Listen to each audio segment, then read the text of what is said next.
nagpapasalamat po sa araw na to na ang aking testimony po ay ikukwento ko po bilang isang batang nagsimula sa bunker. Patuloy pa rin po akong nagpapasalamat dahil ang dating bunkers po nalipat po sa Silangan, pero patuloy pa rin po ako na nagsiserve kay Lord. Ngayon din po na narito pa rin po ako kasi may asawa at anak na po, pero ang pagpapala at pagmamahal ng Diyos ay nasa amin pa rin po.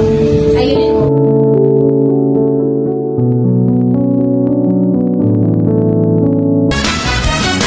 Celebrate Jesus, celebrate. 'Cause He's risen. He is risen. Salamat sa buhay nila Pastor Aging, Pastor Lito na naranasan namin ng Panginoon dahil ginamit ang buhay nila sa amin na kung saan na iba talaga pagka wala kang relasyon. Unang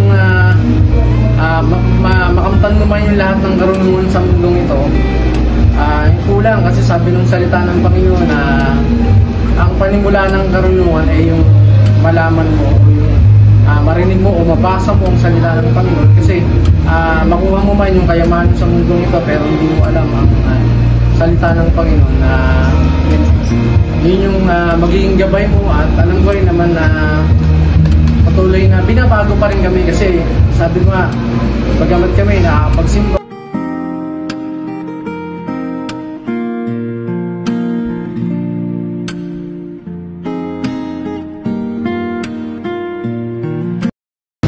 Dito po kami mag-asawa. Ako po si Nante Pinorio at siya naman po ang aking may bahay.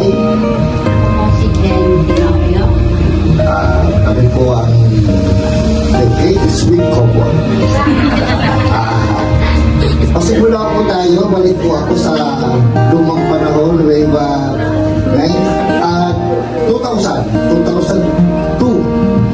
Nakita kami ni Pastor Lito sa South Korea. Si Pastor Lito is hindi pa siya pastor noong time na yun. Siya lang talaga ang musigasig magyaya sa akin.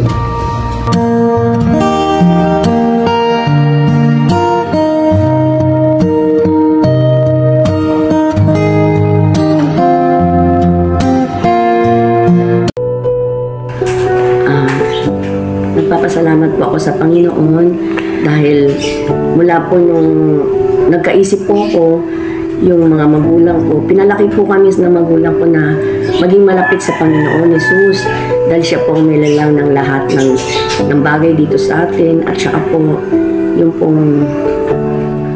binigay niya po kalakasan sa atin, yun po ang parang pinagpapasalamat ko po. Una po sa mga magulang ko na sila po nagsabi sa akin na ang Panginoong Jesus ang dapat unahin natin. At nung habang lumalaki po ako at nagkakaisip na talaga hanggang sa magkapamilya ko, yun po ang pinalaki ko sa mga anak ko na maging malapit sila sa Panginoon. Hanggang lumago po ako nung lumipat kami last year po dito sa Silangan na may nag-invite po sa amin. Salamat po sa mga nag-invite po sa amin at lalo pong lumago ang relasyon ko po sa Panginoon.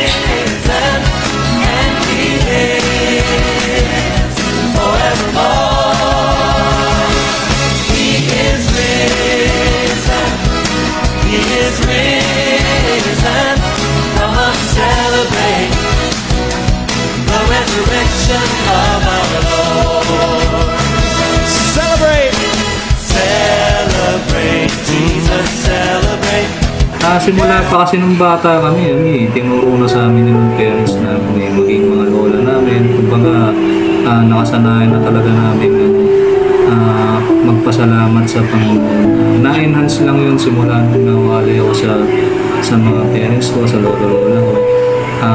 Nasali ako sa youth, dun sa dating pinagkano ko ng church sa Bagong Silangan, Quezon City. Doon ako natutong mag-worship, doon ako natutong mag-preach, doon ako natutong natutong mag-aaral palalo ng salita ni Lord na mas intindihin ka. Tapos, yun, hanggang sa nasa puso mo na. Relasyon kasi natin kay Lord, minsan nawawala yan eh. Kailangan lang talaga, hindi mo bababayaan, hindi yung yung pag may problem tayo, tsaka lang tayo yung sa kanya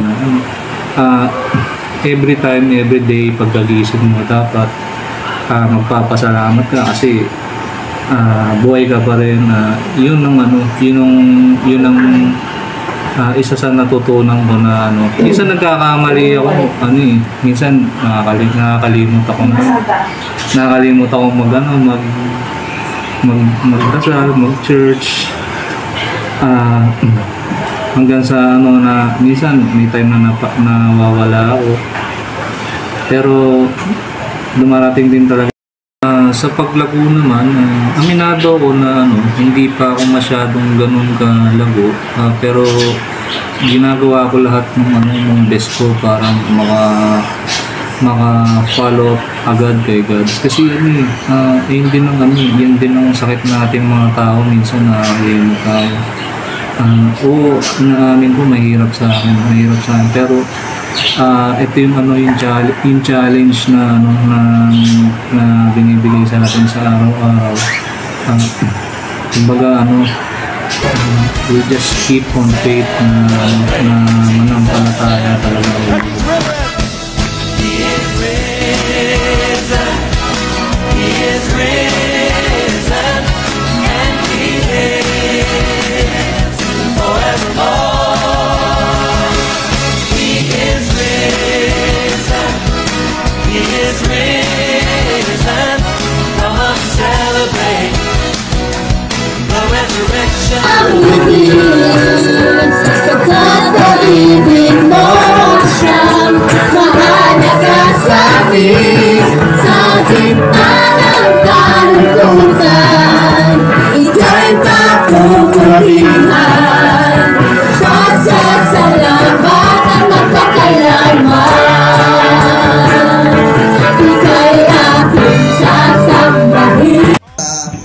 Sa mga taong mahihirap ay mababa, di ba? So tayo, wala tayong may pagmamalaki sa Diyos. Kaya dapat lang na tayo ay matutong magpakumbaba. Amen. So ang Diyos natin ay makapangyarihan. Kahit siya ay malayo, ibulong lang natin, maririnig niya. No? At yung hindi nakikita ng tao ay nakikita niya. Ganon siya kapangyarihan. Ang Diyos ay tumatago sa hindi naririnig ng mga tainga ng tao at tumitingin sa kung ano ang hindi nakikita ng mga tao. Narito ang punto, ang Diyos ay Diyos at tayo ay hindi. Ang Diyos ay nasa langit at tayo ay nasa lupa. Ang Diyos ay Panginoon at tayo ay kanyang mga alipin. No? Jesus, because He's risen. He is risen. He is risen, and He lives forevermore. He is risen. He is risen. Come on, celebrate. Happy 15th anniversary TFI Silangan. Happy 15 years anniversary TFI Silangan. We love you.